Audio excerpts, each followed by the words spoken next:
Assalamualaikum warahmatullahi wabarakatuh. Saya Naratama bertemu dengan Pak Ustadz Samsi Ali. Kita akan ngobrol-ngobrol sebentar dan berbincang bagaimana hidup menjadi muslim di Amerika. Assalamualaikum Pak Samsi. Waalaikumsalam warahmatullahi wabarakatuh. Mudah-mudahan sehat selalu ya Pak. Sehat, alhamdulillah. Ini hari ini saya ketemu Bapak di masjid di rumah sakit ya Pak ya? Ya, jadi ini ada masjid. Itu gimana Pak? Bisa ada masjid di rumah sakit di tengah-tengah New York ini? Jadi ini masjid pertama yang ada dalam sebuah rumah sakit pemerintah terbesar di kota New York, dan juga masjid pertama yang punya imam tetap dan juga chaplain, namanya chaplain tetap ya. Ini memang ditugasin dari kota New York gitu. Jadi ditugaskan di kota New York Pak Samsi untuk datang ke sini, terutama misalnya hari Jumat, untuk sholat Jumat gitu ya Pak? Ya, dan bukan cuma itu, juga kita mengunjungi pasien-pasien yang memerlukan konsultasi, dan bukan hanya pasien muslim saja, tapi seluruh pasien. Jadi termasuk mereka yang beragama lain, karena sesungguhnya yang namanya chaplaincy atau konsultasi kerohanian itu bersifat universal. Jadi biasanya memberikan words of comfort gitu ya, memberikan nasihat-nasihat agar sabar, agar kuat menghadapi, dan itu bersifat universal. Bersifat universal Pak ya? Betul. Jadi ini adalah masjid pertama, dan itu kan keberagaman berarti Pak. Itu toleransi kita kepada agama lain, walaupun ada agama lain kemudian minta arahan dari Bapak atau minta nasihat dari Bapak gitu. Betul, dan kebetulan di rumah sakit Bellevue kota New York ini ada gereja, ada sinagog, ada masjid. Dan kita saling bekerja sama gitu ya. Masing-masing pada saat ada kegiatan-kegiatan penting kita saling mensupport, saling mendukung. Apalagi kalau berkenaan dengan tugas-tugas di rumah sakit. Dan kita adalah pegawai pemerintah. Kalau dalam bahasa Indonesia kan pegawai negeri kita. Pegawai negeri kota Pak. Iya, pegawai kota gitu ya.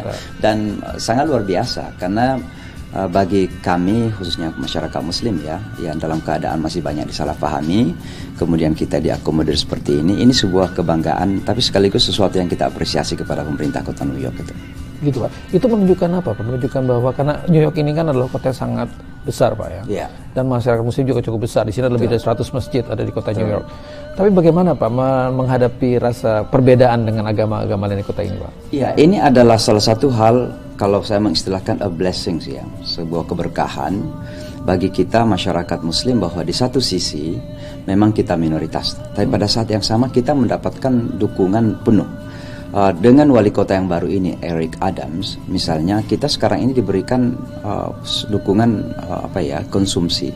Misalnya besok hari Jumat ini, Jamaica Muslim Center itu mendapat 500 box makanan halal.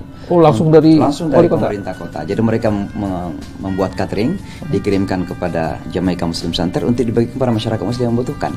Dan bukan cuma itu, tapi sekarang ini juga masjid ya bisa sebenarnya mengeluarkan suara azan. Dan itu dilindungi oleh undang-undang. Pada saat yang sama, hari Senin kemarin, kami diundang oleh Gubernur New York, dan ini pertama kali dalam sejarah New York State ya, bukan New York City, tapi negara bagian New York, mengadakan buka puasa bersama dalam setting interfaith. Dan di dalam acara interfaith itu, sebelum berbuka, kita diundang oleh gedung DPRD untuk disahkan sebagai Hari Perdamaian Islam. Jadi buka bersama ini merupakan satu indikasi bahwa Islam itu agama damai, Islam itu bisa bekerja sama, dan itu ditetapkan dalam sebuah resolusi di DPRD New York. Jadi saya merasa sangat bangga sekali dan berbahagia tentunya bahwa kita mendapatkan perlindungan luar biasa. Itu menunjukkan bahwa Amerika ini punya toleransi. Kota New York ini menghargai keragaman. Dan itu yang menjadikan kehidupan masyarakat kita tenang, tentram ya. Ada perbedaan-perbedaan, tapi semua masing-masing merasa punya haknya dengan sepenuhnya bisa melaksanakan keyakinannya dan ibadahnya masing-masing. Sebagai warga di kota New York itu sering sekali saya berhadapan dengan orang-orang, teman-teman yang berbeda agama, berbeda bangsa, berbeda ethnicity ya.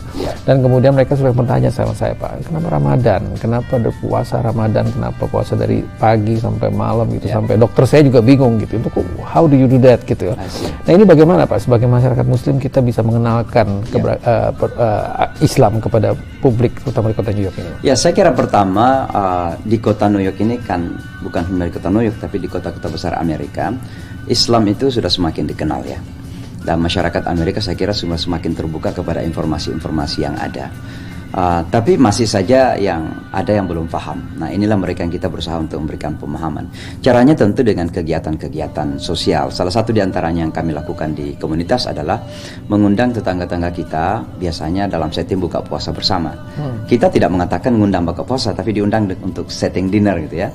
Nah, di saat mereka makan bersama, kemudian mereka bertanya, kenapa makan pada saat matahari tenggelam ini? Kita menjelaskan bahwa kita sedang berpuasa, dan ketika sunset maka disitulah waktunya kita berbuka puasa atau breaking the fast gitu ya.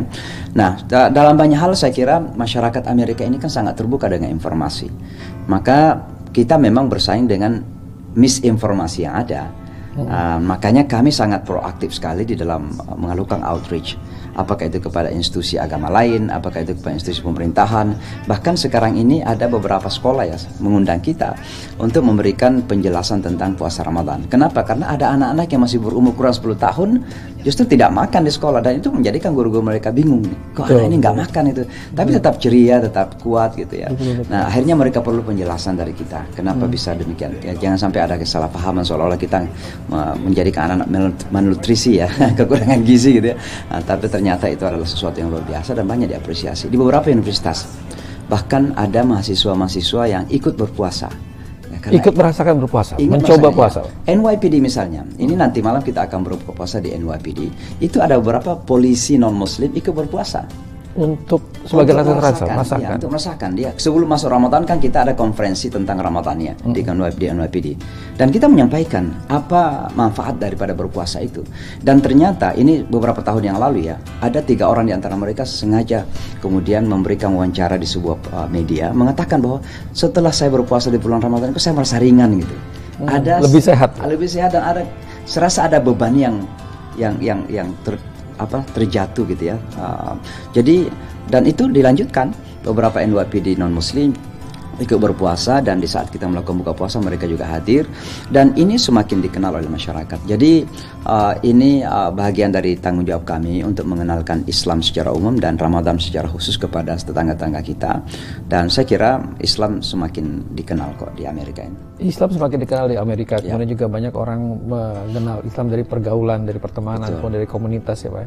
Tapi apakah ini bisa menjadi contoh kepada negara kita sendiri Pak, bahwa negara kita kan juga negara muslim terbesar, itu sering disampaikan Pak ya. Orang-orang sering bertanya sama saya, ini dari mana Indonesia? Ternyata Indonesia negara muslim terbesar gitu ya. Itu bagaimana Pak menyampaikan informasi itu bahwa Indonesia adalah negara Islam muslim terbesar dan kita sangat beragam Islamnya. Jadi kita dengan berbagai macam etnis dan suku bangsa gitu Pak. Jadi memang salah satu tantangan besar kita sebagai orang Indonesia dan khususnya Muslim Indonesia adalah bagaimana mengenalkan Indonesia yang besar dan hebat itu. Mengenalkan Indonesia yang besar dan hebat. Kenapa saya mengatakan demikian? Karena secara relatif kita tidak terlalu dikenal. Minimal di Amerika ya. Cuma dikenal kemarin waktu Obama jadi presiden sempat dikenal. Ya. Tapi kalau saya biasanya mengenalkan diri bahwa saya dari Indonesia, itu rata-rata orang tidak terlalu seriously taking it gitu ya.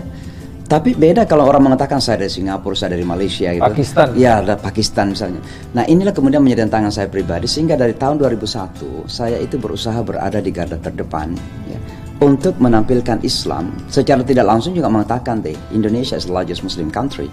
Indonesia negara muslim terbesar loh. Jangan selalu melihat ke Timur Tengah, ke Asia Selatan, Afrika. Kalau Anda ingin melihat Islam, dan Islam yang betul-betul rahmatan lil alamin, yang punya demokrasi, menghormati wanita, punya kebebasan, punya toleransi, kerukunan relatif baik, lihatlah ke Indonesia gitu. Nah, itulah sebabnya kami berada di garda terdepan, dan itu diapresiasi. Ketika Michael Bloomberg menjadi wali kota di tahun 2001 ya, pasca 9/11 itu, maka saya memang banyak dilibatkan.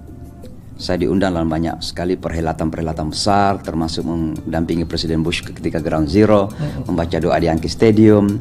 Bahkan saya itu mewakili komunitas muslim dalam konferensi pers pertama setelah terjadi 9/11. Bayangkan saya baru 4 tahun. Bahasa Inggris saya ketika itu belepotan betul. Masih belum lancar benar Pak ya, tapi sudah. Saya dipaksa untuk tampil di situ. Belakangan baru saya tahu kenapa saya bukan orang Arab. Nah, ternyata memang orang Amerika ini ingin sesuatu alternatif, ingin alternatif gitu. Ingin melihat Islam dari dunia yang lain. Ya, wajah Islam alternatif itu. Oh, dan mereka ingin bukan lagi dari Pakistan, bukan lagi Timur Tengah, Afrika, ada dari mana gitu. Nah, ternyata ada Indonesia ini. Wajah Islam alternatif itu maksudnya gimana? Maksudnya yang tidak harus berubah atau gimana Pak? Jadi begini, sejak terjadi 9/11 itu kan sebenarnya masyarakat Amerika dan Eropa secara Barat secara umum ya, itu sudah merasa tidak ada harapan untuk melihat bahwa Islam itu adalah agama yang damai kalau dikaitkan dengan Timur Tengah. Karena ada sekian banyak yang tertuduh itu kan orang Timur Tengah. Demikian juga Asia Selatan, Pakistan khususnya kan. Maka mereka mengharapkan ada alternatif lain gitu, wajah lain gitu. Nah, inilah Indonesia sebenarnya. Maka saya melihat ketika itu ada peluang. Ada peluang. Dan sebenarnya kita sebagai negara muslim terbesar, kalau saja kita sadar tentang peluang itu, we must jump in. Kita harus segera mengambil peluang tersebut. Iya, kesempatan. Karena orang lain ingin belajar Islam pada saat itu. Dan Indonesia sungguhnya bisa menampilkan bahwa oke, lihat kami nih. Kami adalah negara muslim terbesar, tapi kami juga adalah negara demokrasi ketiga dunia, kan begitu. Betul. Ya. Nah, oleh sebab itulah saya kira kita semua ini tertantang untuk selalu tampil di garda terdepan ya, untuk menampilkan Islam ini. Tidak saja bahwa ini adalah bagian tanggung jawab dakwah Islam, tapi juga ingin menampilkan bahwa Indonesia itu negara besar. Dan salah satu kebesaran Indonesia itu adalah bisa menampilkan Islam yang tidak seperti dipersepsikan selama ini. Islam itu keras, Islam itu perang, Islam itu diskriminasi pada wanita, Islam itu macam-macam. Nah, ini kita harus balik dengan realita bahwa Indonesia realitanya demikian. Kita itu demokrasi, kita itu wanitanya free, ya, educated, punya apa? Setara ya. Ya, setara, emansipasi wanita dihargain. Nah, dan juga teman-teman kita yang minoritas ya, punya kebebasan kok. Dengan segala dinamika yang ada. Ya, ada kasus-kasus terjadi itu wajar di mana-mana itu. Tapi teman-teman minoritas kita ya punya kebebasan melaksanakan ajaran agama mereka kan. Tapi apakah karena itu Pak kemudian Bapak mempunyai sebuah terobosan baru membuat sebuah pesantren, Pak? Ya, apakah itu juga bagian dari mengenalkan Islam kepada dunia Barat terutama di Amerika? Ya, jadi saya sering menyampaikan bahwa ada kegalauan panjang saya. Saya ini sudah hampir 25 tahun, bahkan sudah 25 tahun di Amerika. Dan kegalauan panjang saya itu adalah itu tadi, kenapa kok kita nggak terlalu dikenal gitu ya. Khususnya dalam hal Islam terbesar dunia. Kenapa kalau kata Islam didengar di Amerika ini orang selalu imajinasi Timur Tengah, Asia Selatan. Kenapa tidak pernah ada imajinasi ke Indonesia gitu? Maka saya mendirikan Yayasan Nusantara itu, Nusantara Foundation. Karena Nusantara ini identik dengan Indonesia. Ya. Padahal sebenarnya kalau saya mau kan American Muslim Foundation kan begitu kan. Tapi saya ingin bahwa ini kata Nusantara harus kita kenalkan. Belakangan kemudian saya merasa bahwa harus ada suatu gebrakan besar. Dan itulah upaya mendirikan pondok pesantren ini. Nah, kalau pondok pesantren ini bisa berdiri, orang akan melihat bahwa ternyata Muslim Indonesia itu educated. Dan backbone, ya, tulang punggung pendidikan Islam Indonesia itu adalah pesantren. Dan oleh karenanya kami berusaha mendirikan pondok pesantren ini. Tanahnya sekarang ini 10,5 hektar, cukup luas. Dan kita gedung-gedungnya sudah mulai direnovasi dan kegiatan-kegiatan sementara mulai kita laksanakan. Saya pernah datang ke pesantrennya Pak Samsi Ali waktu itu lagi bulan puasa. Kemudian Pak Samsi Ali mengadakan acara buka puasa mengundang tetangga sekitar ya Pak. Ya. Itu tetangga sekitarnya itu juga mereka nggak ada yang Muslim ya Pak. Semua rata-rata ada Yahudi, ada dari Kristen. Itu pertama kali mereka kenal kata-kata pesantren gimana Pak? Gitu. Ya, dan mereka belum kenal Indonesia juga kan pasti kan. Pak Samsi bilang katanya Indonesia tidak terkenal. Itu bagaimana Pak menerobos sampai mereka bisa kenal kemudian datang ikut berbuka puasa? Jadi lokasi di East Hadam, kotanya namanya Mudus, sengaja kita buka pesantren di sini untuk mengenalkan bahwa kehadiran kita, our existence itu ya, tidak perlu merasa gangguan kepada orang. Jadi kita bukan datang untuk mengganggu orang, justru kita datang untuk membangun relasi yang baik. Dan itulah komunitas, membangun komunitas. Betul, kita membangun komunitas dan bagaimana komunitas kita ini bisa diterima dan tetangga-tetangga kita juga merasa tenang dengan itu. Makanya kita mengadakan program-program embracing tangga kita ya, merangkul tangga kita, mengundang mereka buka puasa, mengundang mereka di saat ada kegiatan 17 Agustusan. Mereka ikut main bola kok. Mereka ikut main volleyball bersama kita dan mereka sangat senang sekali. Apalagi kita sudah membersihkan daerah tersebut, lokasi tersebut dan semakin nyaman. Nah ini menarik sekali Pak. Jadi saya juga pernah datang ke tempat Pak Samsi, kemudian banyak sekali diaspora Indonesia Pak, anak-anak Indonesia yang besar di sini kemudian belajar di sana. Pak Samsi kan sudah bertahun-tahun di sini, sudah mengenalkan Indonesia dan membawa nama Indonesia, mengenal Indonesia sebagai negara Islam terbesar di dunia. Gimana sih Pak supaya bisa anak-anak diaspora Indonesia ini juga bisa mempunyai rasa seperti itu Pak? Ini banyak sekali pertanyaan, karena banyak sekali anak-anak diaspora Indonesia besar di sini, orang tuanya besar di sini, orang tuanya sibuk, kemudian anaknya lupa diajarkan Muslim, menjadi Muslim. Tapi mereka pengen anaknya jadi Muslim. Itu bagaimana, Pak?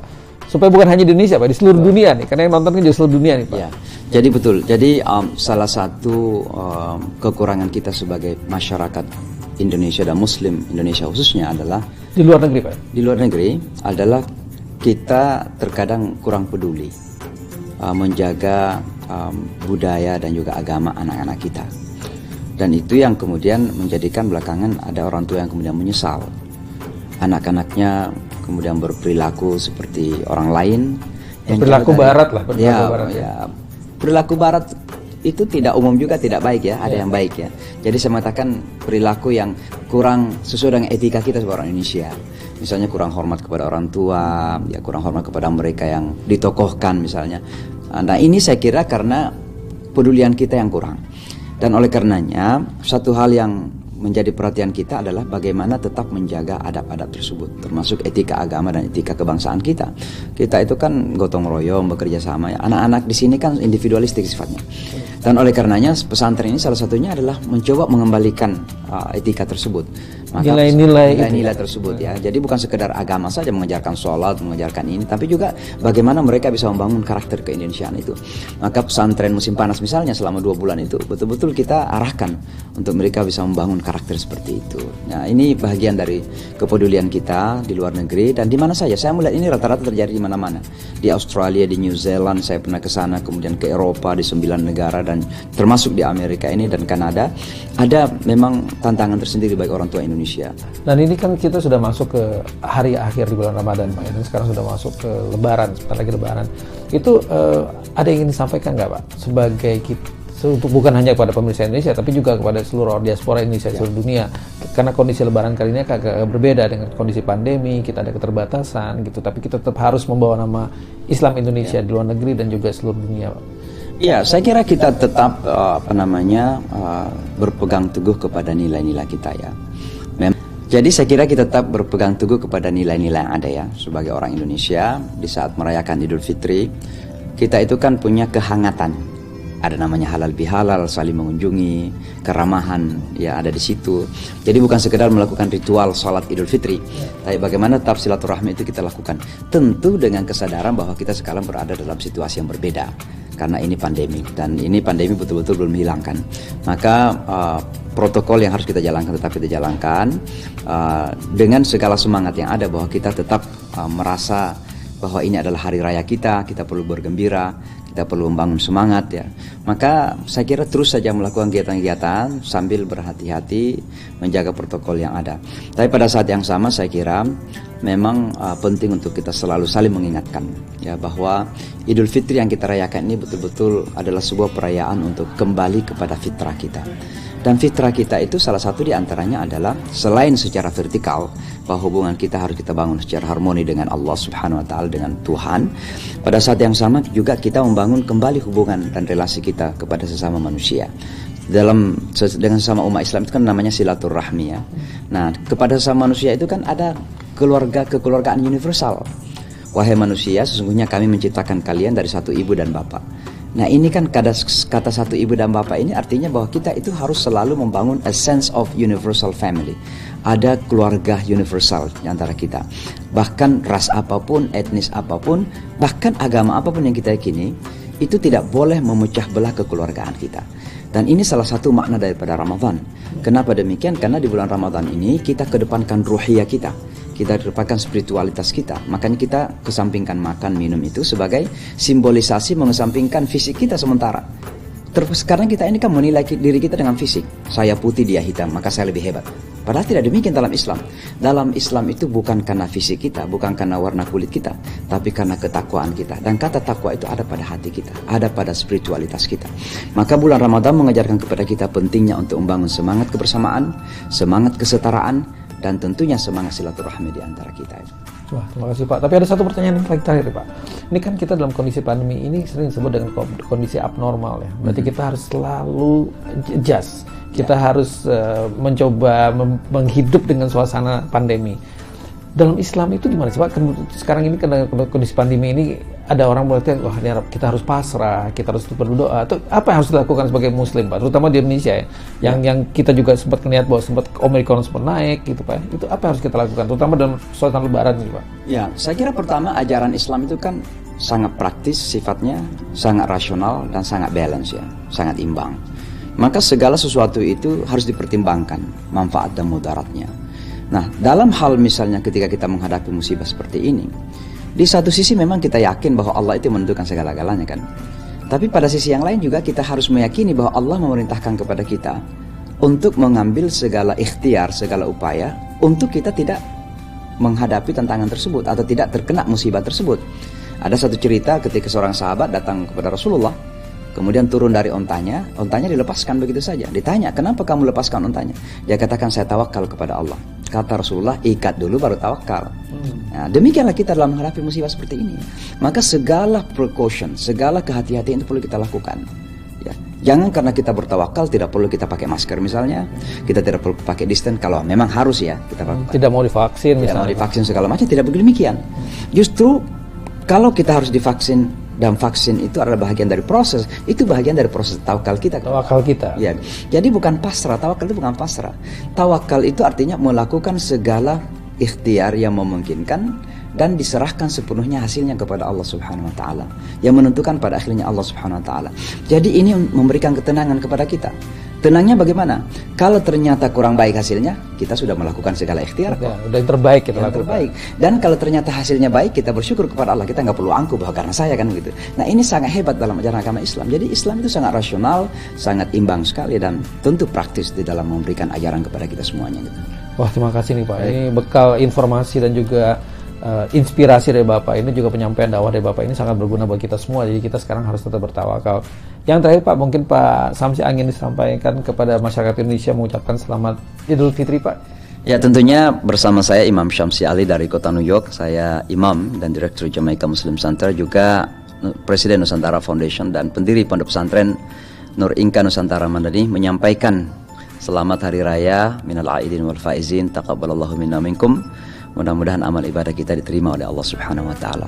Mari kita saling mendoakan, mudah-mudahan Indonesia semakin kuat, semakin sukses dan jaya, setara dengan bangsa-bangsa di dunia lainnya. Oke pemirsa, itulah tadi obrolan kita dengan Imam Samsi Ali yang sangat bermanfaat dan menginspirasi kita untuk menjadi warga dunia dan menjadi Muslim Indonesia yang terbaik bagi dunia. Jadi kita bisa bangga sebagai Muslim Indonesia. Saya Naratama dan Ustadz Samsi Ali langsung dari kota New York. Wassalamualaikum warahmatullahi wabarakatuh.